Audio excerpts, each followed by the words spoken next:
Қалайсыздар? Есім Ұлпан. Бізде кезекті сабақ сіздерге тегін беретін, пайдалы болатын 5 минуттық ақпаратты мен тағы да сіздерге ұсынамын. Жалпы бүгінгі беретін ақпарат сіздерге сатылым сүзгісі деп айтылады. Ақпарат сатылым сүзгісі деп айтылады. Сатылым сүзгісі дегеніміз не? Ең қарапайым нәрсе, адамдар сіздерге хабарласады, мысалға сіздің қай жақта болсын, Instagram болсын, OLX болсын, крыша болсын, колеса болсын, сіздің жарнамаңыз қайда тұр, сіздерге адамдар хабарласты, бірақ неге сатылым жоқ, неге адамдар сатып алмай жатыр, олар қайда жоғалып жатыр деген сияқты сіздерде сұрақ болуы мүмкін. Ал оны біз қалай анықтаймыз? Сатылым сүзгісі арқылы анықтаймыз. Сіздер қарапайым өздеріңіз былай ойланып көріңіздерші. Сіз ноутбук сатасыз делік. Сізге бір күнде 30 адам хабарласты. Бірақ сізден бір ғана адам сатып алды. 29 адам қайда кетті деген сұрақ болу керек. Дұрыс қой? Адамдар қазір іші пысып, немесе уақытын өткізгісі келіп, OLX-қа кіріп, адамдарға звондап, ондай адамдар жоқ қазір. Ондай уақыты жоқ адамдар. Демек, сізден де артықшылығы бар, сізден де жақсы сөйлес алған, сізден де клиенті жоғалтпайтын адамнан сатып алды. 29 адам сол 29 түрлі адамнан сатып алды деген сөз. Ал енді осынша клиенттерді қалай жоғалтпауға болады? Сатылым сүзгісі деген, жалпы сатылым сүзгісі деген түсінік бар. Ол қалай өтеді? Сіздің жарнама алаңына шыққанынан бастап, клиент сатып алғанға дейінгі процесс сатылым сүзгісі деп айтылады. Сіздерге бір мысалды көрсетейін, біздің практикада болған. Бізде әйелдер сөмкесін, яғни әйелдер сумкасын сатумен айналысқан бір ағай болатын. Ол кісіге біз жарнамасын жасадық. Жалпы воронка, яғни сатылым сүзгісі Instagramда, колесада, крышада, қандай болсын, OLX-та болсын әртүрлі жасалады. Және де ол салаға байланысты оның бөліктері де әртүрлі болады. Мысалға кеттіге сумка деп жазып қояйын. Ең бірінші ол кісі Instagramға жарнама жібереді. Instagramға, яғни Instagram болсын, OLX-та да процесс өте береді. OLX-та да жалпы оптым, яғни көтерме бағамен сататын адамдарды көп. Бірінші кеттік. Көрілім. Бірінші кезеңде сызып аламыз, көрілім болады, яғни қанша просмотр болды. Одан кейін хабарласқан адаммен, егер сізде OLX пен крыша колеса болатын болса, хабарласқан адаммен қызыққан адамды, яғни бір цифрға алсаңыз болады, бір цифрға. Одан кейінгі этап бізде сіз каталог жіберуіңіз мүмкін. Одан кейін барып сіз қайта хабарласу керек деген сияқты осындай этаптар болады. Хабарласты, қызықты. Одан кейін сіз прайс-лист жібересіз. Прайс-листті жазып қояйын. Яғни сіз өзіңіздің қолыңызда бар тауарлардың суретін жібердіңіз. Прайс-лист кетті. Одан кейін сіз ол кісіге қайта хабарласасыз. Дұрыс қой? Сен көрдің ба, ашып көрдің ба, ұнады ма деген сияқты қайта хабарласасыз. Одан кейін сөйлесу, сосын предоплата деп жасаймын. Яғни предоплата, яғни біздің OLX-тағы этаптарымыз 6 бөліктен тұрды, яғни 6 кезеңнен тұрды. Енді әрі қарай қалай жұмыс жасаймыз? Қараңыздар, сіздерде көрілім саны болды. Көрілім мына жерде 10 мың болуы мүмкін. Яғни 1000 көрілім болды.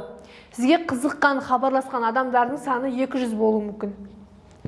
Мысалға айтып жатырмын, мөлшермен айтып жатырмын. Одан кейін прайс-лист, яғни сізден сөйлескеннен кейін хабарласып, кейбір адамдар сұрауы мүмкін былай. Сізде қанша теңгеден басталады? Яғни менде опты 1500 теңгеден басталады десеңіз, жақсы, онда қажет емес деп қоя салуы мүмкін. Сондықтан бұл жерде де біз адамдарды жоғалтамыз.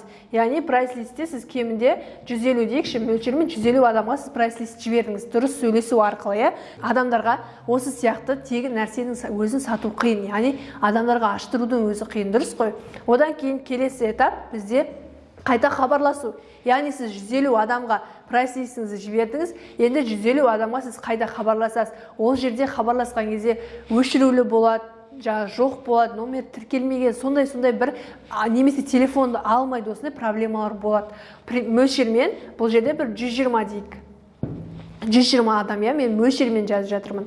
Келесі этап бізде сөйлесу, яғни сіз хабарластыңыз, біреулер жылдам айтуы мүмкін, маған қажет емес, маған ұнаған жоқ деуі мүмкін. Ал бір кісілер қызығып, сұрап, сөйлесуі мүмкін. Яғни сөйлесу кезеңіне біз 100 адаммен сөйлестік дейік. 100 адаммен сөйлестік.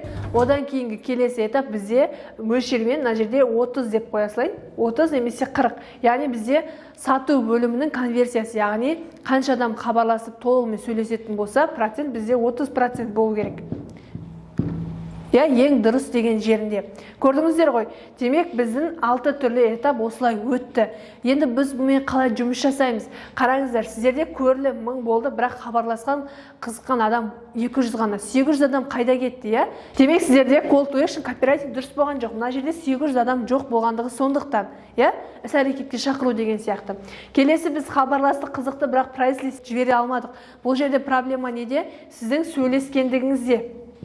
Сөйлесу, сату менеджерінің проблемасы. Одан кейін қайта хабарласқан кезде сізге жауап берген жоқ, немесе жаңағыдай проблемалар болып жатса, демек сізде екі этаптың арасында прайс-лист, яғни сіздің жасаған прайс-листіңіз дұрыс емес, сіздің жасаған маркетинг китіңізде бір проблема бар деген сөз, яғни продающий емес. Келесі этап бізде сөйлесті, предоплата жасатты. Бұл жерде де сату менеджерінің жұмысы.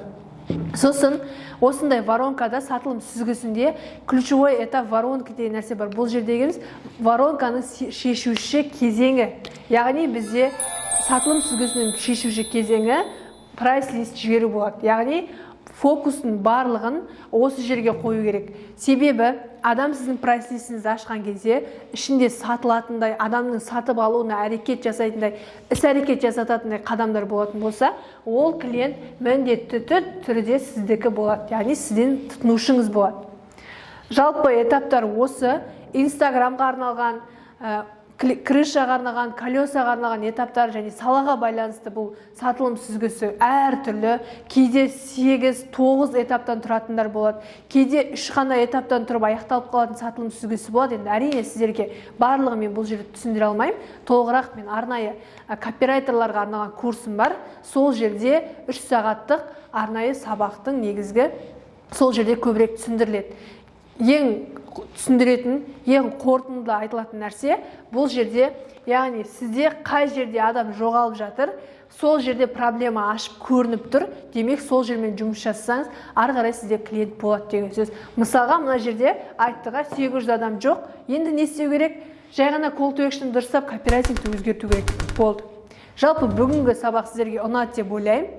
Ұнаса пікірлеріңізбен бөлісіңіздер, инсайттарыңызды жазыңыздар және қолданып нәтижесін көрсеңіздер, оны да жазып қойсаңыздар болады. Рахмет.